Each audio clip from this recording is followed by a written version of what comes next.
All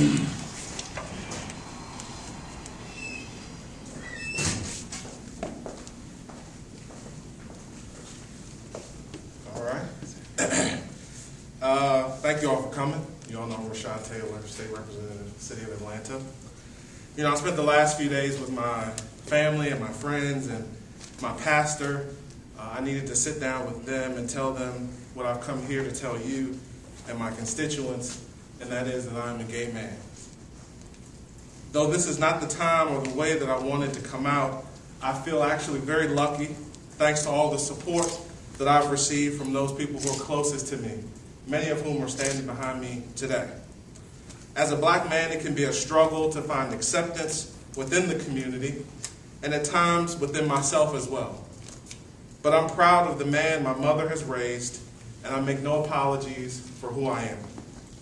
There may be those who want to paint this in political terms, but they'll say that this is going to be a political liability for me. To me, it's actually a gift from God. Through His grace and the examples of thousands of members of the LGBT community who've come out, often to great personal and professional risk, I have been blessed. It's your bravery and example that makes it possible for me to stand here publicly and say to you, this is who I am, and I have nothing to be ashamed of.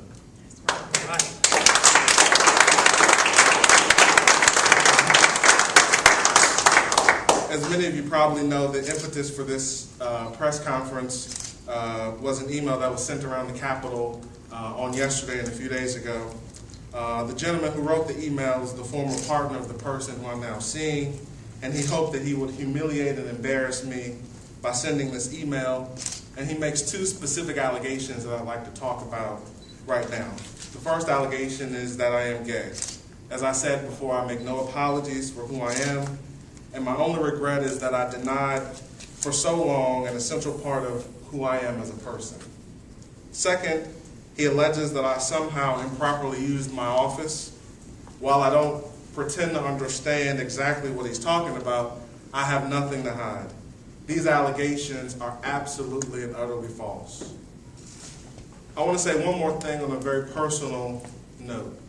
For too long, I believe, that being gay was something to hide, it was something to ignore, that it was something wrong with me, and unfortunately that attitude is all too prevalent within the gay community. And having been there, I find it absolutely reprehensible and disgusting that another member of this community would use these types of tactics of fear and intimidation and would embrace this backwards and frankly hurtful attitude that to be gay is to have a horrible secret. I will not be intimidated by this type of personal attack. I have nothing to hide, and I will not buy into the idea that being gay is something to be ashamed of. I pledge to continue to do whatever I can to create a loving and welcoming community and work toward a future where being gay is no longer shameful. I'll continue to serve my constituents with integrity for as long as I can retain their trust and confidence.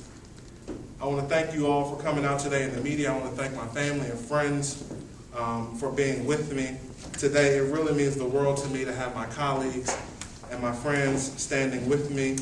I also want to thank my pastor for his love and support, his counsel and advice over the last 24 hours.